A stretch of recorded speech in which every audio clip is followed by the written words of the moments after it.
Good morning mga mare. Kainin mo. Ano pala bet mo? Aming cheese ata yan. Gigisa ako ng garlic at onion kasi palambot ako sa aking pressure cooker ng munggo at buto-buto. Ayan. So, yung kanyang taba, oh. Sobrang lambot na.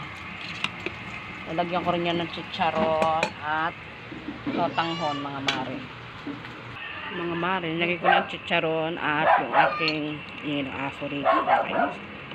Sotanghon, mga mare. Sobrang lambot na ng baboy kaya nagdadandahan ako. May madudurog-durog na. Kaya nakaraan luto ko, sobrang lambot din. Yung ginawa, nahiwalay-hiwalay na yung mga buto-buto niya sa laman. Kain po tayo.